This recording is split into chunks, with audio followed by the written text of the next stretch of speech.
সকলকে স্বাগতম জানাচ্ছি কুকিং ব্লগের আরেকটি রেসিপিতে। কাঁচা কাঁঠাল অথবা এঁচুড়ের নিরামিষ কারি রান্নার রেসিপিটি সম্পূর্ণ দেখার অনুরোধ রইল।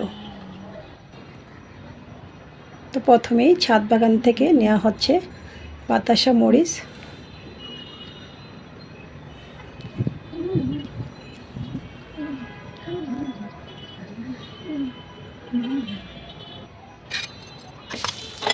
তো এ পর্যায়ে চলে আসলাম রান্নায়। চুলাটা অন করে একটি কড়াই বসিয়ে দিয়েছি, দিয়ে দিয়েছি তেল। দেশি আলু সিদ্ধ করে 2 টুকরো করে খোসা ফেলে নিয়েছি। লবণ হলুদ দিয়ে নাড়াচাড়া করে আলুটা ভেজে নিচ্ছি। তো আলু ভাজি হয়ে গিয়েছে, এই পর্যায়ে নামিয়ে নিচ্ছি। একই পাত্রে দিয়ে দিয়েছি আরও খানিকটা তেল। ফোড়নে দিয়েছি শুকনো লঙ্কা, তেজপাতা, পাঁচফোড়ন।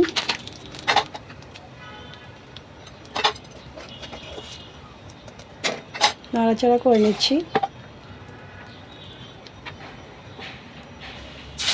ফোড়ন ভাজি হওয়ার পর মশলায় দিয়েছি পরিমাণ মতো হলুদ গুঁড়া, লঙ্কার গুঁড়া, ধনিয়ার গুঁড়া, সামান্য জল মশলা কষানোর জন্য, আদা বাটা পরিমাণ মতো। নাড়াচাড়া করে মশলাটা কষিয়ে নিচ্ছি।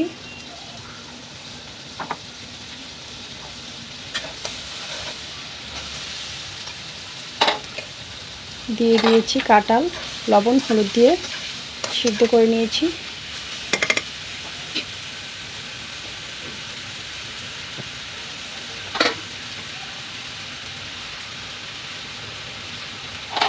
দিয়ে দিয়েছি শুকনো সিমের বিচি। শুকনো খোলায় ভেজে খোসা ছাড়িয়ে নিয়েছি, সিদ্ধ করে নিয়েছি।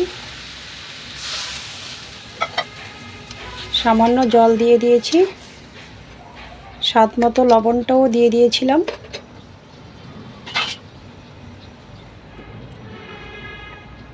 ঢাকনাটা দিয়ে দিয়েছি।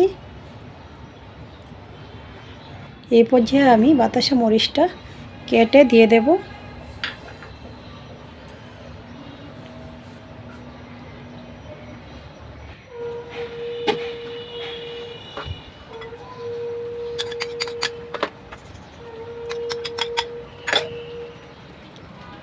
মরিচটাও দিয়ে দিয়েছি, ভেজে রাখা আলুটাও দিয়ে দিয়েছি।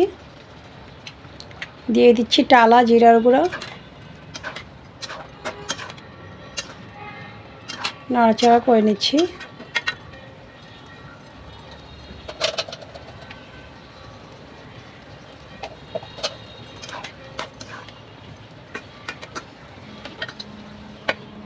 তো লবণের পরিমাণটা কম হয়েছিল, লবণটা আবারও দিয়ে দিয়েছি সামান্য।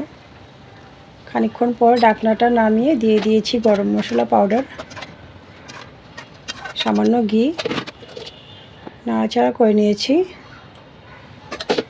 ঢাকনাটা দিয়ে চুলার আঁচ বন্ধ করে দিয়েছি। তো রেডি হয়ে গিয়েছে আমার কাঁচা কাঁঠাল অথবা এঁচুড়ের নিরামিষ কারি রান্নার রেসিপিটি ভালো লাগলে আমার ফেসবুক পেজটা ফলো, ইউটিউব চ্যানেলটা সাবস্ক্রাইব করবেন, সাথেই থাকবেন। সকলকে ধন্যবাদ।